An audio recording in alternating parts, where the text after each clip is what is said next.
Yo, what is good? My anime people, what is good, yo? I definitely have something I want to ask you guys and see if you noticed it. If you've been fans of anime for quite some time, you probably have.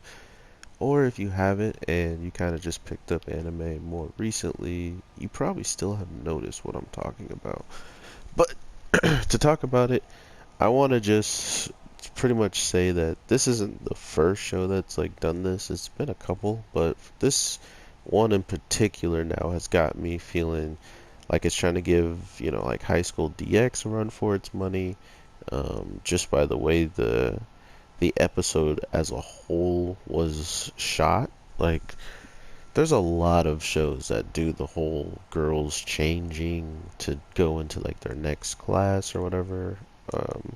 Which is, pretty common, but usually they don't get so in detailed in, like what everyone's wearing and stuff like that all the time.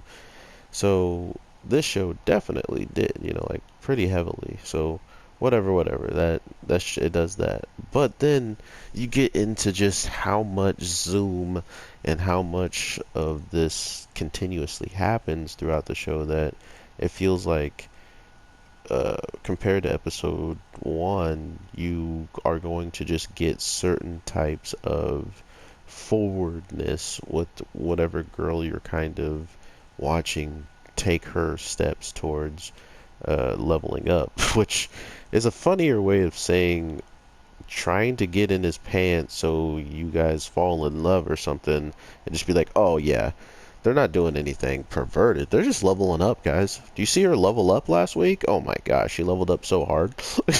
Like, that's pretty much what they turned level up into. Level up has now turned into, oh, he's in. Like, he's that much closer to making her fall in love or something.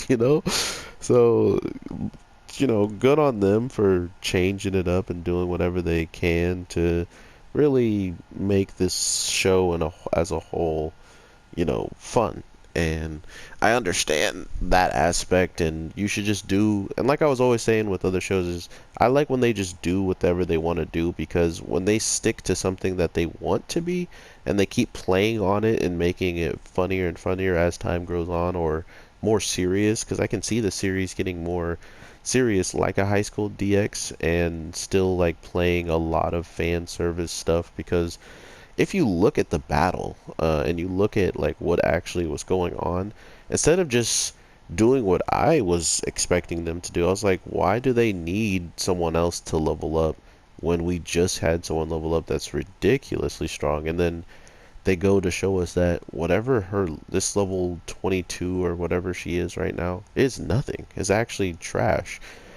She still can't handle these Akumas by herself, so that goes to show you just how much of the Valkyries actually have to level up and not just sit back idly now. I mean, there's a lot of them. So to think that they're all base level right now, and this girl pretty much leveled up to 17 from doing less. Yeah, she did. She showed a lot more, but in the case of actually getting stuff done, she did much less than what the other girl did. So it goes to show you that the more you do, or the more your heart's into it, the higher you level up. So she clearly didn't fall in love as much as the blonde haired girl. And that's cool. But the thing I wanted to ask you guys, and that was pretty much like the gist of the episode and like the bare summary of this week is a girl pushing herself way more forward than any of the other girls we've seen so far and just leading to a situation where she winds up leveling up in time to help. But the thing that I've been noticing in anime right now is fan service is good. Fan service is never wrong. Like, it can't go too far. And in the show I just put up before this one, the girls in there are 12, 15, and stuff like that, and they're doing fan servicey stuff. So they don't really care on the age thing, but in that show they also put the 12-year-old girl in bloomers. So, they have their thinking about it when they do stuff like that. But then you come to this show and they're around the same age, but much more in a high school DX lifestyle with the whole trying to, make this guy fall in love or have a emotional connection with him, whatever the case it is, level up. They're trying to make it so they can level up. um, but then you go to the flip side, and the one thing that's been in anime the longest, beside, like right next to fan service, like the one thing that went hand in hand with fan service in anime, I believe that throughout time was always there, is blood and gore. Like actually showing some detailed fights that lead to someone losing an arm or a limb that might change their whole entire perspective as a character through the arcs, or even getting scarred up so badly and covering himself up with like bandages, looking for the person who did it to him. Stuff like that happens now, but we never see it happening. Or if we do see it happening, it's usually covered up with like black and blurred out, or even nowadays we have shown white blood coming out and stuff like that. So it's getting really hard for gore and blood to make any type of appeal and be huge. Like, for instance, look at Blade of the Immortal. If you go watch that right now, you would feel like you were transferred back to a time where gore was, never really shunned upon, because guess what? That's a time when it wasn't really that bad, compared to what we get now. And I bet you can go into like look at all the new shows that dropped, and you can almost find the same amount of fan service in a lot of them or more. And then you try to look for blood and some cool fights and some stuff like that might have got you started watching anime in the first place, and you can't find it, because it's not something the industry is wanting to promote as much as they are down to promote this type of stuff. So I don't know. It's kind of just a rant. I mean, a lot of people love what they get, and I respect it. You know what I mean? Like, there's some shows that are hilarious to me that have, like, for instance, this show is funny. The show has beautiful animated fights and stuff, but it's so fan servicey. I don't know if I can watch it every single episode if every single girl is like this, right? Like, the first girl wasn't like this, and I think that's why I wanted to give this show a chance.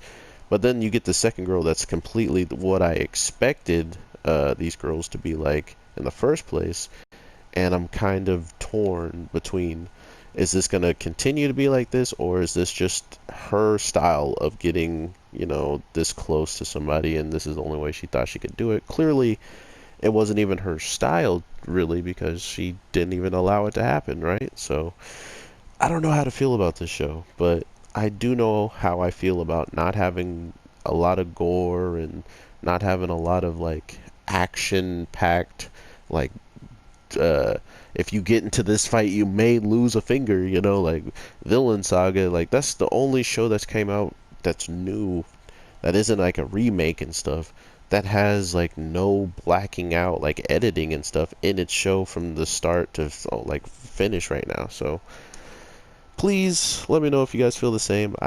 It's not like I'm gonna start a petition to be like, bring back gore in anime and bring back beheadings and you know what I mean? Like, I just noticed it, and this show really gave me the wow. It's truly fine to do all of this, and people won't be so vocal about it compared to um, Goblin Slayer, which had it had some blacked out edited parts of the killing. Even though it wasn't killing of humans, it was still killing, and they showed edited stuff to not show it all. And that's what I mean is, we know this show was supposed to be gritty and crazy, but they still toned it down.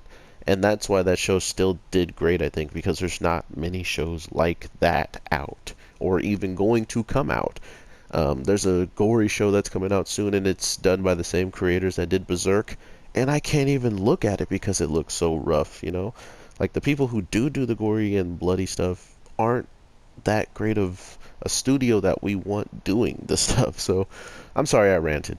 This episode was 5 out of 10 because it was beyond fan service and I'm not a fan yet. So to all the people that are fans, congratulations.